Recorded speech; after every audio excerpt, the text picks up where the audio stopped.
اندھا اعتبار انسان کو خاک کر دیتا ہے، پھر چاہے وہ کسی بھی رشتے کے ساتھ کیوں نہ ہو۔ انسان کو ہر کسی پر سوچ سمجھ کر اعتبار کرنا چاہیے، پرکھنا چاہیے، دیکھنا چاہیے۔ بہت سے معاملات اتنے حساس ہوتے ہیں کہ ہم ان معاملات میں اپنی آنکھیں بند نہیں کر سکتے، خاص کر جوان ہوتی اولاد کے لیے۔ اس لڑکی کا نام شازیہ تھا۔ اس کی عمر 18 سال تھی۔ وہ کسی اکیڈمی میں پڑھتی تھی۔ اس کے والد اسے اکیڈمی چھوڑنے اور لینے کی ڈیوٹی میرے ذمہ لگائی تھی۔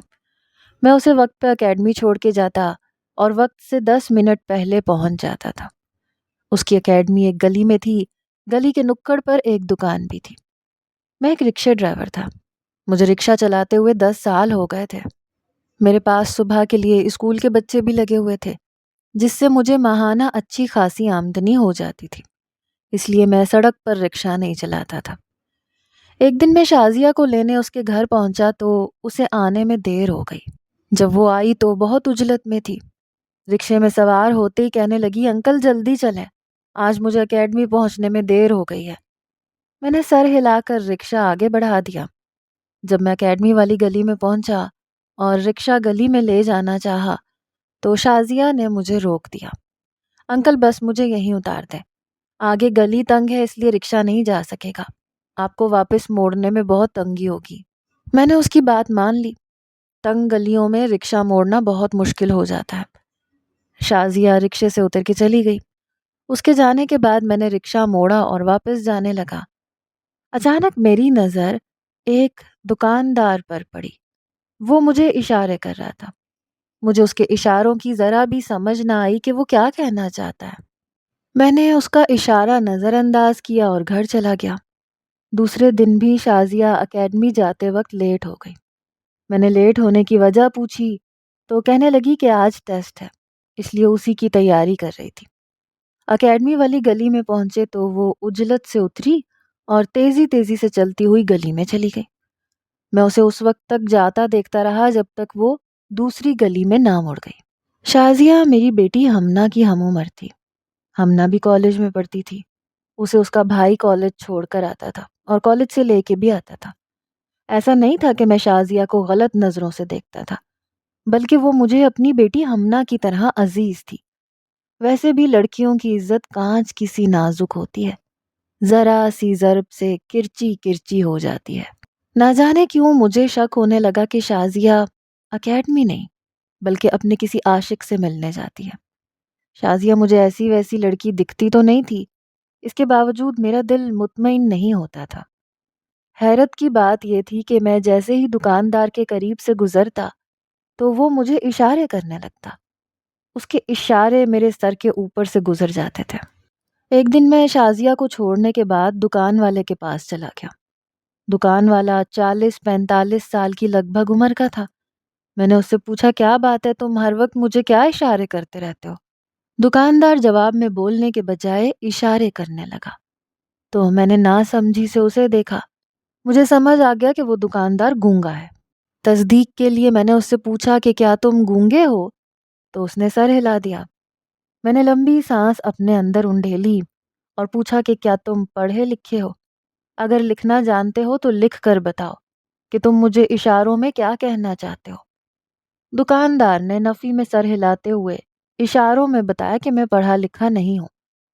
میں واپس گھر چلا گیا، لیکن اس کی اشارے بازیاں ختم نہیں ہوتی تھیں۔ میں جب شازیہ کو چھوڑنے اور لینے اکیڈمی جاتا تو وہ مجھے دیکھتے ہی اشارے بازی شروع کر دیتا۔ میں اسے پاگل سمجھنے لگا۔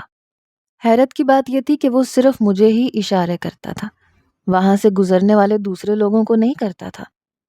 ایک دن جب شازیہ کو دیر ہو گئی تو میں نے جان بوجھ کر رکشہ اکیڈمی والی گلی میں لے جانا چاہا تو شازیہ نے مجھے روک دیا۔ انکل، آپ کو بتایا تو تھا یہ گلی تنگ ہے، آپ کا رکشہ پھنس جائے گا، میں اکیڈمی چلی جاؤں گی، پلیز آپ زحمت نہ کریں۔ مجھے دوبارہ کھٹکا ہوا کہ شازیہ کی یقیناً کسی لڑکے سے دوستی تھی۔ وہ اکیڈمی کے بہانے اس سے ملنے جاتی تھی۔ شازیہ کے جانے کے بعد میں نے دکاندار کی طرف دیکھا تو اس نے مجھے اشارے بازی شروع کر دی۔ میں نے نظر انداز کر دیا۔ چھٹی کے وقت سے میں 5 منٹ پہلے ہی اکیڈمی والی گلی میں پہنچ گیا۔ میں یوں ہی ٹہلتے ٹہلتے گلی میں داخل ہوا اور آگے بڑھنے لگا۔ دراصل میں اکیڈمی دیکھنا چاہتا تھا کہ وہ گلی میں کس جگہ پر ہے۔ گلی آگے جا کر دائیں طرف مڑتی تھی۔ میں بھی گلی مڑ گیا، لیکن مجھے حیرت ہوئی کیونکہ اکیڈمی کا کہیں بھی نام و نشان نہیں تھا۔ اگر کسی جگہ اکیڈمی ہوتی تو اس کا بورڈ بھی لگا ہوتا نا۔ میں نے چند گلیاں دیکھ لیں لیکن اکیڈمی تلاش نہ کر پایا۔ میں واپس چلا گیا اور رکشے میں بیٹھ کے شازیہ کا انتظار کرنے لگا۔ مجھے شازیہ پر غصہ آ رہا تھا جو گھر والوں کی آنکھوں میں دھول جھونک رہی تھی۔ وہ اکیڈمی پڑھنے کے بہانے اپنے عاشق سے ملنے آتی تھی۔ یہ میرا خیال تھا کیونکہ میں نے کبھی شازیہ کو کسی لڑکے سے ملتے دیکھا نہیں تھا، نہ میں نے کبھی اسے رکشے میں بیٹھے موبائل فون استعمال کرتے دیکھا تھا جیسے کہ عام طور پہ لڑکیاں رکشے میں بیٹھ کے استعمال کر رہی ہوتی ہیں۔ میں نے پھر خود کو لعنت ملامت کی کہ میں کون ہوتا ہوں کسی لڑکی پر شک کرنے والا جب میں نے کچھ غلط دیکھا بھی نہیں۔ شازیہ 5 منٹ لیٹ آئی۔ سلام کرنے کے بعد اس نے مجھے چلنے کا کہا تو میں نے رکشہ آگے بڑھا دیا۔ میں نے بیک مرر میں شازیہ کو دیکھا تو وہ بہت پریشان اور الجھی ہوئی تھی۔ میں نے رکشہ دوڑاتے ہوئے اس سے پوچھا، بیٹا تمہاری اکیڈمی کہاں ہے؟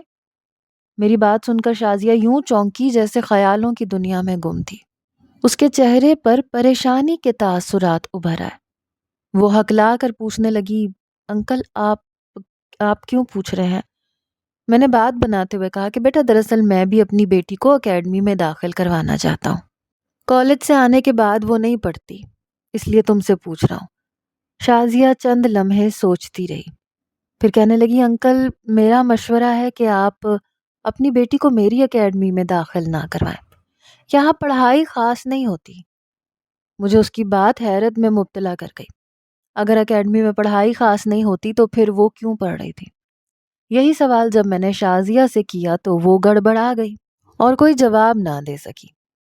اگلے دن جب میں نے دوبارہ اکیڈمی کے بارے میں پوچھا تو کہنے لگی کہ انکل ابو چاہتے ہیں کہ میں اسی اکیڈمی میں پڑھوں، اس لیے میں دوسری اکیڈمی نہیں جا پا رہی۔ میں خود بھی یہ اکیڈمی چھوڑنا چاہتی ہوں۔ لیکن میں شازیہ کے جواب سے مطمئن نہیں ہوا تھا۔ کوئی تو ایسی بات تھی جس کی وجہ سے شازیہ کا جواب تسلی بخش نہیں تھا۔ میں نے مشورہ دیا، بیٹا اگر تم کہو تو میں تمہارے ابو سے بات کروں، وہ بہت اچھے انسان ہیں، میری بات سنیں گے۔ میری بات سن کر شازیہ کے چہرے پر خوف کے تاثرات ابھر آئے۔ وہ بے چین ہو گئی، کہنے لگی، نہیں انکل آپ میرے ابو سے کوئی بات نہ کریں، وہ ناراض ہو جائیں گے کہ میں نے اپنا مسئلہ ان کے بجائے آپ کو کیوں بتایا۔ Please uncle. اس کے اس طرح کہنے سے مجھے شک ہو گیا کہ دال میں کچھ کالا ہے۔ شازیہ جس طرح نیک اور اچھی دکھائی دیتی تھی ویسی نہیں تھی۔ وہ خود کہہ رہی تھی کہ اکیڈمی میں پڑھائی خاص نہیں ہوتی، پھر وہ اکیڈمی چھوڑنا بھی نہیں چاہتی تھی۔ خیر میں نے اس بات کو ذہن سے جھٹک دیا، سوچا کہ میں کیوں امیر لوگوں کے مسئلوں میں پڑھوں، مجھے اپنے کام سے کام رکھنا چاہیے۔ اگر شازیہ اکیڈمی جانے کے بہانے اپنے کسی عاشق سے ملنے جاتی ہے تو یہ اس کا اپنا مسئلہ ہے۔ اگر وہ غلط کر رہی ہے تو اس کا خمیازہ بھی بھگتے گی۔ لیکن بعد میں میرا ضمیر جاگ جاتا کہ اختر ایسا مت سوچو، شازیہ بھی تمہاری بیٹی کی طرح ہے، اس کا خیال رکھنا تمہارا فرض ہے۔ میں نے اکثر نوٹ کیا تھا کہ میں جب بھی شازیہ کو چھوڑنے یا لینے جاتا تھا تو دکاندار اسے غور سے دیکھتا تھا۔ اس کے دیکھنے کا انداز ایسے ہوتا تھا جیسے وہ شازیہ پر نظر رکھے ہوئے ہے۔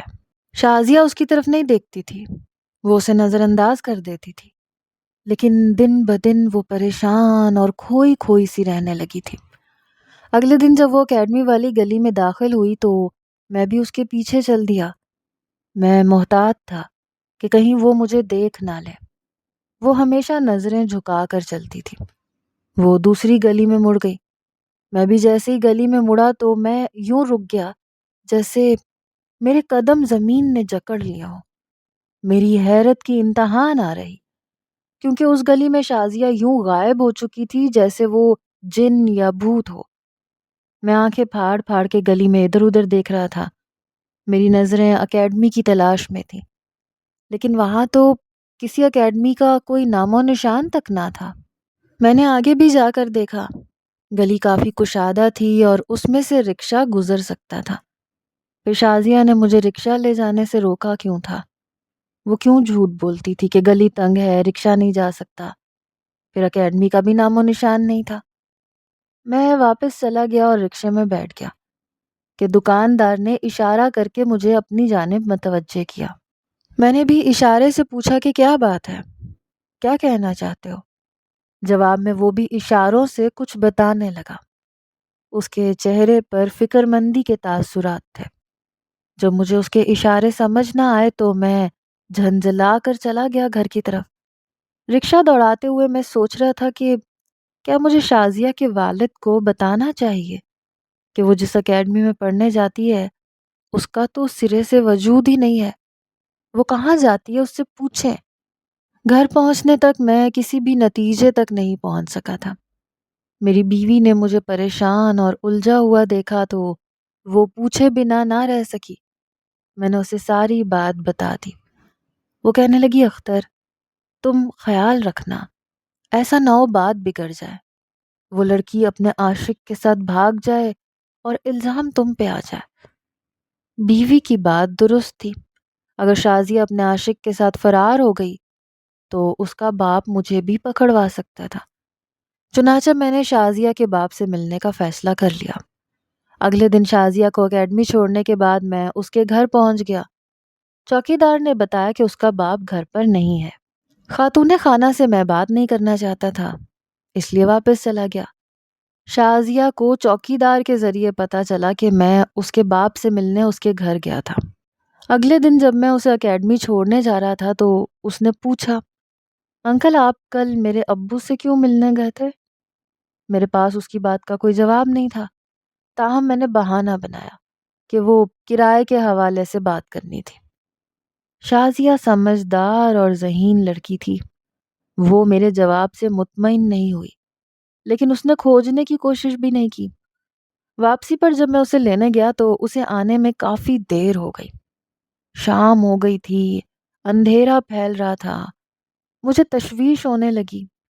ہر دوسرے تیسرے دن وہ لیٹ ہو جاتی تھی، میں پوچھتا تو کہتی ٹیسٹ دے رہی تھی اس لیے دیر ہو گئی۔ پھر جب وہ آئی تو بے حد پریشان اور ہراساں تھی، اس کی آنکھیں نم تھیں۔ میں نے راستے میں اس سے اس کی پریشانی کی وجہ پوچھی، لیکن وہ صرف اتنا کہہ سکی کہ کچھ نہیں انکل، میں ٹھیک ہوں، آج ٹیسٹ گندا ہوا ہے اس لیے سر نے بہت ڈانٹا ہے۔ میں نے اسے نصیحت کی کہ بیٹے دل لگا کر پڑھا کرو نا، پھر تمہارے ٹیسٹ اچھے ہوں گے اور سر سے ڈانٹ بھی نہیں پڑے گی۔ وہ جی انکل کہتے ہوئے سر ہلا کر رہ گئی۔ شازیہ میرے حواسوں پر چھائی ہوئی تھی۔ میں نے اپنے اس خیال کی بھی نفی کر دی کہ شازیہ اپنے عاشق سے ملنے جاتی ہے، اس کے ساتھ کوئی اور مسئلہ ہے، لیکن وہ بتانا نہیں چاہتی تھی یا پھر بتاتے ہوئے ڈرتی تھی۔ میں نے جب اسے اس کے گھر کے باہر ڈراپ کیا اور کہا کہ بیٹا اگر آپ کے ابو گھر پر ہوں تو انہیں باہر بھیج دینا، تو شازیہ جھٹ سے بولی، انکل ابو دوسرے شہر گئے ہوئے ہیں، وہ 1 ہفتے بعد آئیں گے، آپ پریشان نہ ہوں، جب وہ آئیں گے تو میں خود ہی ان سے بات کر لوں گی کہ وہ آپ کے پیسے بڑھا دیں۔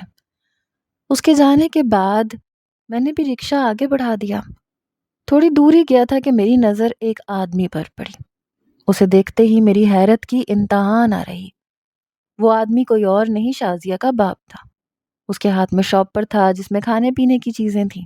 وہ پیدل چلتا ہوا گھر کی طرف جا رہا تھا۔ اب مجھے پورا یقین ہو گیا کہ واقعی شازیہ کسی مسئلے میں الجھی ہوئی ہے اور اس نے مجھ سے جھوٹ بول دیا تھا کہ اس کا باپ شہر سے باہر گیا ہوا ہے اور 1 ہفتے کے بعد آئے گا۔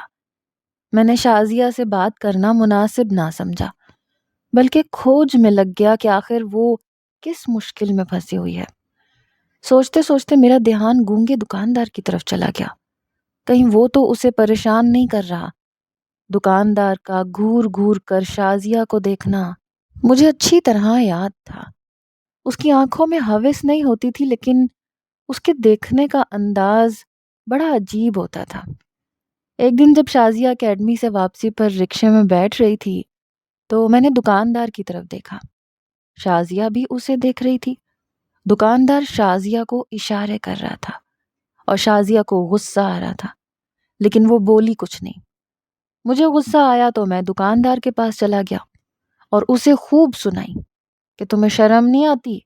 اپنی بیٹی کی عمر کی لڑکی کو اشارے بازی کر رہے ہو؟ تمہارے اندر حیا نام کی کوئی چیز ہے؟ دکاندار ڈر گیا، ہاتھ جوڑ کر مجھ سے معافی مانگتے ہوئے اشاروں میں کچھ کہنے لگا جو میرے سر کے اوپر سے گزر گیا۔ پتہ نہیں وہ کیا کہنا چاہتا تھا۔ وہاں کوئی ایسا شخص بھی نہیں تھا جو مجھے اس کے اشاروں کی زبان سمجھا دیتا۔ میں شازیہ کو چھوڑنے چلا گیا۔ میں نے کئی بار سوچا کہ مجھے ان سب چیزوں سے کیا لینا دینا، جب شازیہ ہی نہیں بتانے کو تیار تو میں کیوں اس کی فکر میں خود کو گھول دوں۔ لیکن میرے ضمیر نے مجھے ملامت کی اور کہا کہ اختر، سوچو، اگر شازیہ کی جگہ تمہاری اپنی بیٹی ہوتی تو کیا تم اسے بھی نظر انداز کر دیتے؟ اگر اس کے ساتھ کچھ برا ہو رہا ہے تو تمہیں اس کی مدد کرنی چاہیے۔ میرے دل اور ضمیر کے درمیان جنگ جاری تھی۔ بالآخر میرا ضمیر جیت گیا۔ میں نے شازیہ کی پریشانی میں کھوج لگانے کا فیصلہ کر لیا۔ اگلے دن جب وہ اکیڈمی والی گلی میں گئی تو میں نے وہاں دکان پہ کھڑے ایک بچے کو بلایا، اسے 10 روپے دیتے ہوئے کہا، بیٹا وہ لڑکی جا رہی ہے، دیکھ کے آؤ وہ کہاں جاتی ہے۔ بچے نے 10 روپے جیب میں رکھے اور شازیہ کے پیچھے دوڑ گیا۔ تھوڑی دیر کے بعد وہ بچہ آیا اور میں اس کے ساتھ شازیہ کی اکیڈمی دیکھ آیا۔ ایک گھر کے دروازے پر اکیڈمی کا بورڈ دیکھ کر میں انگشت بندہ رہ گیا۔ میں اس گلی میں کئی بار شازیہ کے پیچھے آیا تھا، لیکن دروازے پر اکیڈمی کا بورڈ نصب نہیں تھا۔ شاید آج یا پھر کچھ دن پہلے وہ بورڈ لگایا گیا تھا۔ میں نے اندر جھانک کر دیکھا تو مجھے شازیہ دکھائی دی۔ وہ کتاب کھولے گمسم سی بیٹھی ہوئی تھی۔ وہاں دکاندار بھی موجود تھا۔ اسے دیکھ کے مجھے حیرت ہوئی۔ وہ اکیڈمی میں کیا کر رہا تھا؟ وہ شازیہ کی طرف دیکھ کر اشارے کر رہا تھا۔ میرا دل کیا کہ جا کر اس دکاندار کی گردن دبوچ لوں۔ پتہ نہیں وہ کس قسم کے اشارے کر رہا تھا۔ عین اسی لمحے اکیڈمی کا پروفیسر آ گیا۔ وہ دکاندار واپس آنے لگا۔ میں دوڑ کر اپنے رکشے میں بیٹھا اور وہاں سے چلا گیا۔ شام کو جب میں اسے لینے گیا تو اسے پہلے سے کہیں زیادہ دیر ہو گئی۔ پہلے وہ 5-10 منٹ لیٹ ہوتی تھی، آج تو اس نے حد ہی کر دی۔ دکان بھی بند تھی۔ مجھے شک ہوا کہ کہیں دکاندار اکیڈمی میں نہ ہو۔ مجھے اس کی نیت اچھی نہیں لگتی تھی۔ جب 5 منٹ مزید گزر گئے تو مجھے بے چینی ہونے لگی۔ میں اکیڈمی میں چلا گیا۔ جیسے ہی میں کلاس روم میں گیا تو میرے قدموں تلے سے زمین نکل گئی۔ پروفیسر کے علاوہ وہاں پر دکاندار بھی موجود تھا۔ سب سے عجیب منظر یہ تھا جو میں نے دیکھا تھا۔ پروفیسر نے شازیہ کی کلائی پکڑی ہوئی تھی اور وہ بیچاری سر جھکائے سسک رہی تھی۔ دکاندار اس کے سامنے ہاتھ جوڑے کھڑا اشاروں میں کچھ کہہ رہا تھا، لیکن پروفیسر نفی میں سر ہلا رہا تھا۔ پروفیسر کے چہرے پر شیطانی مسکراہٹ رقص کر رہی تھی۔ کلاس روم میں شازیہ کے علاوہ اور کوئی لڑکی موجود نہیں تھی۔ چند لمحوں کے بعد پروفیسر گونگے دکاندار سے کہنے لگا، یار تجھے اس لڑکی کی اتنی فکر کیوں ہے؟ کیا تو اس کا باپ ہے؟ جب اس لڑکی کو کوئی اعتراض نہیں ہے تو تجھے کیا مسئلہ ہے؟ تو میرے بارے میں جانتا نہیں ہے۔ میں تجھے ایسے غائب کرواؤں گا کہ تیرے گھر والے تجھے ڈھونڈتے رہ جائیں گے۔ چل جا یہاں سے اور آئندہ میری اکیڈمی میں آنے کی جرت نہ کرنا۔ مجھے حالات کی سنگینی کا اندازہ ہو گیا تھا۔ تبھی شازیہ گڑ گڑائی، سر مجھے جانے دیں، باہر رکشے والے انکل میرا انتظار کر رہے ہوں گے، مجھے دیر ہو رہی ہے، میرے گھر والے پریشان ہو جائیں گے۔ پروفیسر ہنسا، کہنے لگا، پہلے تم مجھ سے وعدہ کرو کہ تم سنڈے کو میرے ساتھ ڈیٹ پر چلو گی، پھر میں تمہیں جانے دوں گا، ورنہ رکشے والا انتظار کرتا ہے تو کرتا رہے، میری بلا سے۔ پروفیسر کی بات سن کر ساری بات مجھے سمجھ میں آ گئی اور میرا خون کھول اٹھا۔ پروفیسر شازیہ پر فریفتہ تھا، اسے بلیک میل کر رہا تھا۔ مجھ سے رہا نہ گیا اور میں پروفیسر پر جھپٹ پڑا۔ پروفیسر مجھے دیکھ کر بوکھلا گیا۔ میں جب اس کی دھلائی کر رہا تھا تو گونگا دکاندار بھی میرا ساتھ دینے لگا۔ ہم نے اسے اتنا مارا کہ بالآخر وہ بے ہوش ہو گیا۔ شازیہ کونے میں سمٹی ششدر نظروں سے مجھے دیکھ رہی تھی۔ اس کے بے ہوش ہونے پر وہ مجھ سے مخاطب ہوئی، انکل یہ آپ نے کیا کر دیا؟ آپ نہیں جانتے یہ پروفیسر بہت اثر و رسوخ والا آدمی ہے، یہ آپ کے ساتھ برا بھی کر سکتا ہے۔ میں نے کہا بیٹا یہ جتنا بھی با اثر ہو لیکن ہماری غیرت سے بڑھ کر نہیں، تمہیں مجھے پہلے بتا دینا چاہیے تھا، میری جگہ اگر کوئی اور بھی ہوتا تو اس بدقماش پروفیسر کے ساتھ ایسا ہی سلوک کرتا۔ میں نے گونگے کی طرف دیکھا تو وہ ممنون نظروں سے مجھے دیکھ رہا تھا اور میں نے اس کا شکریہ ادا کیا۔ مجھے افسوس تھا کہ میں بر وقت اس کے اشارے نہیں سمجھ سکا۔ راستے میں نے شازیہ سے پوچھا کہ پروفیسر تمہیں کب سے بلیک میل کر رہا تھا؟ تو اس نے یوں کہانی سنائی، انکل یہ 2 مہینے پہلے کی بات ہے جب میں نے اس اکیڈمی میں داخلہ لیا تھا۔ یہ اکیڈمی بہت مشہور تھی، دور دور سے لڑکیاں پڑھنے کے لیے آتی تھیں۔ پروفیسر انیس کی مجھ پر کافی عرصے سے نظر تھی، وہ مجھے کہتا تھا کہ مجھ سے دوستی کر لو، میں تمہیں بی اے میں اچھے نمبروں سے پاس کروا دوں گا، میرے اوپر تک تعلقات ہیں۔ میں نے انکار کر دیا تو وہ مجھے دھمکانے لگا کہ اگر تم نے میری بات نہ مانی تو میں تمہیں پوری دنیا میں بدنام کر دوں گا، تمہیں اور تمہارے گھر والوں کو کسی کو منہ دکھانے کے قابل نہیں چھوڑوں گا۔ میں نے کئی بار کہا کہ سر میں ایسی ویسی لڑکی نہیں ہوں، میری رگوں میں شریف والدین کا خون دوڑ رہا ہے، لیکن پروفیسر انیس میری بات نہیں مانتا تھا، وہ مجھ سے دوستی کرنے پر بضد تھا، اس لیے وہ بہانے سے مجھے دیر سے چھٹی دیتا تھا۔ میں نے کئی بار امی کو بتانے کی کوشش کی لیکن امی کے پاس میری بات سننے کا وقت ہی نہیں ہوتا، وہ اپنی سوشل ایکٹیویٹیز میں مصروف ہوتی ہیں۔ میں پاپا سے بات نہیں کرتی تھی کیونکہ وہ الٹا مجھے ہی ڈانٹ دیتے کہ میں پڑھائی سے بھاگ رہی ہوں اور کسی اور اکیڈمی میں داخلہ لینا چاہتی ہوں، کیونکہ اس اکیڈمی میں پاپا نے ہی داخل کروایا تھا۔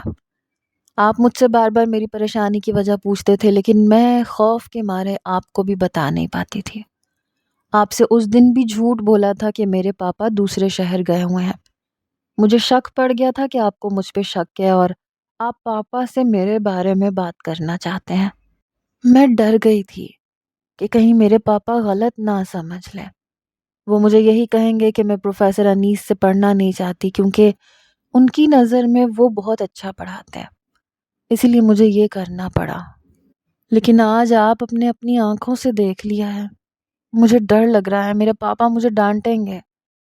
اتنا کہہ کر میں نے شازیہ کو تسلی دی کہ بیٹا فکر نہ کرو، میں تمہارے بابا سے خود بات کروں گا، وہ میری بات پر یقین کریں گے اور تم کل سے اس اکیڈمی میں نہیں جانا، کوئی اور اکیڈمی تلاش کرو، میں تمہیں وہاں چھوڑا کروں گا اور لے بھی جایا کروں گا، تم میری بیٹی ہو۔